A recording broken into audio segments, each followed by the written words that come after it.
Hey everyone, welcome back to Crypto Cash. Thank you so much again for joining me here. I hope you're having a fantastic day. Let's take a quick look once more at XRP, see what's going on. This bearish triangle played out pretty well. Keep in mind that was mainly based off of fundamental catalyst for Bitcoin dumping pretty hard on us with that tariff news here, that announcement. So keep in mind, this isn't like, rocket science. It didn't break down because of this triangle here. It's just that there's a lot of confluence on the charts with bearish sentiment, and the likelihood of the price breaking down is higher. That's why that works out well. Furthermore, too, quick congrats to our community members here for some nice profits. 44% on our Bitcoin short from 87,000 to roughly 81.5. So nice profits there. Let's take a quick look at XRP, see what's going on. And hindsight's 2020, wishing I had shorted more, but honestly, this market, folks, it's so volatile and so crazy. You're better off only having one or two trades open at any given time. If you get too heavy in either direction, you'll get you'll either have a super awesome response or you'll have a fully liquidated account. So trust me on this, folks. Low leverage, low position size. Use no more than 5% of your total portfolio per trade. You'll always be happier. You'll thank me later too. Don't get me wrong. Okay, so having said that, 195 to 190 is that next area liquidation. A lot of late longs are jumping in there right now. So it makes sense. I could see why they do that, but we just broke free from that $2 support range. Hypothetically, we recover from here. Late shorts are probably going to get hammered just based on the simple fact that market manipulators get you to think everything's going to drop and dump, which it does and did. But now that we're here, you typically don't want to short the bottom. That's the concept here. But either way, if we do end up losing 196, I think 190 is the next potential area of retracement. All that being said, liquidation delta, minus 800 million, basically almost, you could round up and say $1 billion almost, right? Why not? It's only 200 shy. The whole point of me mentioning this is that you generally don't want to take longs against that kind of liquidation delta. This does imply that further downside makes more sense. Also note that $2 is kind of that last area of support before we, drop. And it doesn't mean that you lose support and the price goes straight down. It just implies that it becomes probably a new resistance. So we may be looking at a $2 resistance here soon, depending on how the price action responds. I personally think Bitcoin's going to slowly work its way back up to 84,000. I'm looking for a short in that range based on a lot of confluence or confirming factors there. And that could speak the same to this chart here as well. In other words, the local low should work as a new high. So there's a chance this 205 to 210 range could be that next area. We'll talk about that here in a minute, but the whole concept here is that we have a lot of open interest at $2 even. People are adding to their position quite heavy at $2 and of course 206 as well. So those are two open interest areas. All right, so let's take a quick peek at XRP, see what's going on. Macro perspective, still quite terrible. Once more, you don't take longs into a macro trend that's descending like this. You only take a long when you break your descending trend line and you rest above the point of control, which if we see here, ever since we've been range bound, roughly, minus the outlier here in January, we've been $2 to roughly 275. That's kind of like the average range.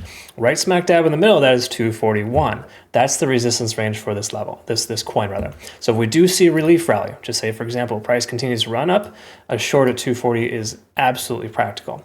Mainly because that would probably be a false positive there, a fake out, so to speak, and the decision to short at that point could be a good one.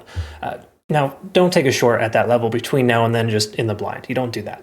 We want to reevaluate when we get there. But at this point, that's generally how I like to trade. I like to trade off points of control, and you can see this previous one here effectively worked pretty well.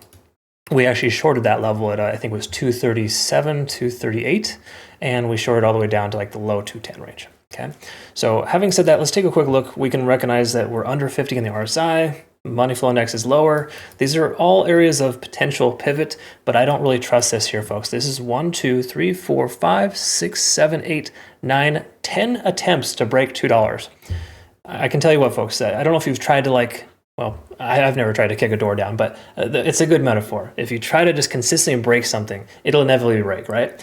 We're consistently trying to break $2. It's going to inevitably break. And if you look at this here, how much volume is in the $1 to $2 range? There's almost nothing. So we don't even know what it looks like to see a $160 to $2 price point in this coin. What do you think that's going to do for volatility? It'll probably be pretty nonsense. So anyways, the key takeaway here is we don't have a ton of volume in this range. We don't know what it's going to look like. So if we break into that range, it's your gut. My guess is as good as yours on where it slows down and where it stops. Ideally, the local bottom here where the price pulled back to 190 would be the new low. That's hypothetically the case, but between now and then, it's all speculation. Having said that, outside of speculation, we can see the 4-hour time frame is still exuding bearish behavior. There's nothing here that tells me I want to take a long position. And I'll save you some time. The hourly says the same thing too. Okay. So what we want to look at here, instead of kind of speculating or just, confirming the obvious that we're fully bearish, where are we going to bounce if the price were to recover from here? Well, we had a pretty significant order block here at about 217, and that's confirming too, kind of just letting us know that we have a resistance there in that range. We've also got a descending type of trend here where we can see the lower lows here. So this is somewhat of a descending broadening wedge pattern. These do typically break to the upside. Okay, so hypothetically we would break to the upside here, pending the market doesn't go full tilt to the downside. Okay, so this is a bullish type of structure. Now I'm mentioning this because these bullish type of structures typically don't really matter too much because of the simple fact that we're in a descending macro bearish type of pattern. So when you have one little bullish type of pattern, what do? Do you go full on with a long?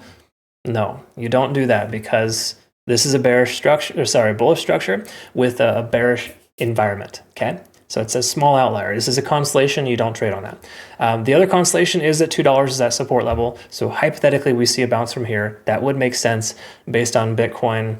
Potentially recovering in the 84,000 range. But if Bitcoin continues to go lower, folks, we lose the support, $2 is going to be the new resistance, and it'll look a little something like this, where the price comes up and inevitably comes down because those floodgates open. Okay, so anyways, that's just kind of some standard stuff there. I'll clean up our charts. I'll post on our playout charts rather on our Twitter, Telegram, and Discord that's available here for you.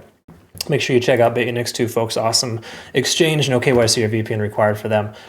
Really good opportunity for our US members. But the whole point here is to I think no trade is the best trade. Really just wait for the price action to recover a little bit. Consider a new series of short positions. And then between now and then, if you're going to take a long and you insist on it, low leverage, low position sizing. Okay, from a manipulation standpoint, longs make sense right now. But from a technical analysis standpoint, you shouldn't be touching a chart right now or touching a coin. Do not, go touch grass instead, as some people like to say in our community. Anyways, hope you all have a good one. Thanks so much for your time. Don't forget to like, subscribe, and follow. And obviously, comment below. Let me know your thoughts on XRP. Where are you at with that? We'll see you again soon. Take care out there. Bye-bye.